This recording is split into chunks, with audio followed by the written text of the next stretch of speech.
ಅಂತ. ಶ್ರೀಮದ್ ದೇಶಿಕೇಂದ್ರ ವಿದ್ಯಾಲಯ ಅಂತ ಹೇಳಿ ಕನ್ನಡವನ್ನು ಕಲಿಸ್ತಿದ್ರು, ಸಂಸ್ಕೃತವನ್ನು ಯಾಕಂದ್ರೆ ಕನ್ನಡ ಕಲಿಯೋರೇ ಇಲ್ಲ. ಎಲ್ಲಿಂದಲೋ ಬರಲಿ, ಎಲ್ಲಿಂದಲೋ ಮಕ್ಕಳನ್ನ ಆಹ್ವಾನಿಸಿ ಅವ್ರನ್ನ ಕರೆದು ಅಲ್ಲಿ ಪಾಠ ಹೇಳ್ತಕ್ಕಂಥ ಕನ್ನಡ ಶಾಲೆ ತೆಗೆದರು. ಆ ಶಾಲೆಯಲ್ಲಿ ಓದಿದ ಒಬ್ಬ ಮಹಾನುಭಾವರ ಹೆಸರನ್ನು ನಾನು ಹೇಳ್ತೇನೆ.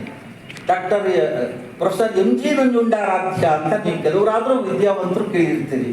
ಅವರು ಗುಂಡ್ಲಹಳ್ಳಿಯವರು, ಗೌರಿಬಿದನೂರು ತಾಲೂಕು ಗುಂಡ್ಲಹಳ್ಳಿ ಗ್ರಾಮದವರು. ಮೈಸೂರು ಅರಸರ ಆಸ್ಥಾನ ವಿದ್ವಾಂಸರು. 34ನೆಯ ವಯಸ್ಸಿಗೆ ಮೈಸೂರು ಅರಸರ ಆಸ್ಥಾನ ವಿದ್ವಾಂಸರಾಗಿ ಅತ್ಯಂತ ಕಿರಿಯ ವಯಸ್ಸಿನಲ್ಲಿ ಆ ಹಿರಿದಾದ ಗೌರವಕ್ಕೆ ಪಾತ್ರರಾದಂಥ ಮಹನೀಯರವರು. ನೂರಾರು ಕೃತಿಗಳು, 100ಕ್ಕೆ 100 ಅಂಕ ಪಡೆದಂತಹ ವಿದ್ಯಾರ್ಥಿಗಳನ್ನ ಪುರಸ್ಕರಿಸಿರ್ತಕ್ಕಂತಹ ಎಲ್ಲ ಗಣ್ಯರಿಗೂ ಅಭಿನಂದನೆಗಳನ್ನು ಸಲ್ಲಿಸುತ್ತಾರೆ.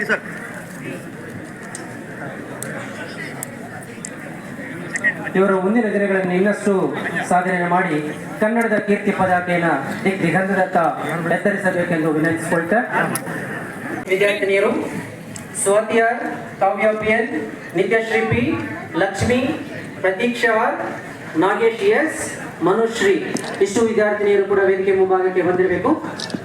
Thank you sir. ಆಯ್ತು.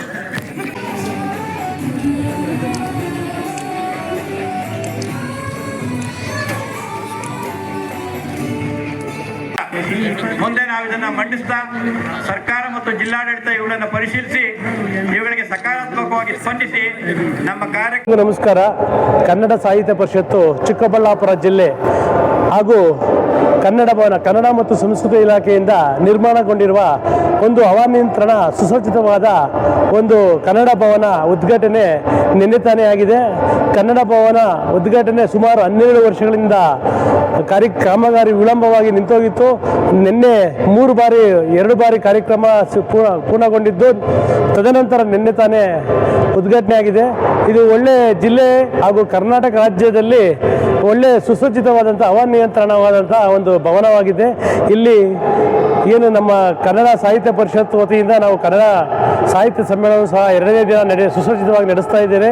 ಇದೇ ರೀತಿಯಾಗಿ ಈ ಕನ್ನಡ ಭವನದಲ್ಲಿ ಕನ್ನಡ ಕಾರ್ಯಕ್ರಮಗಳು, ಕನ್ನಡ ಸಂಬಂಧಪಟ್ಟ ನಾಟಕ, ಚಲನಚಿತ್ರ, ವಿವಿಧ ಕಾರ್ಯಕ್ರಮಗಳು, ಜನಪದ ಸ್ಪರ್ಧೆ, ಭಾವಗೀತೆ ಸ್ಪರ್ಧೆ, ಕನ್ನಡಕ್ಕೆ ಸಂಬಂಧಿಸಿದ ಕಾರ್ಯಕ್ರಮಗಳು ಈ ಭವನದಲ್ಲಿ ನಡೆಯಬೇಕೆಂದು ನಮ್ಮ ಆಶಾಭಾವನೆಯಾಗಿದೆ.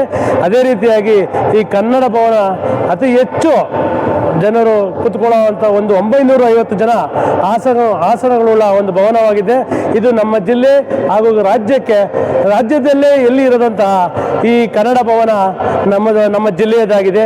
ಇದು ನಮ್ಮ ಜಿಲ್ಲೆಯ ಒಂದು ಸಂತೋಷದ ವಿಷಯವೂ ಸಹ ಹೇಳಲು ಬಯಸುತ್ತೇನೆ. ನಮಸ್ಕಾರ.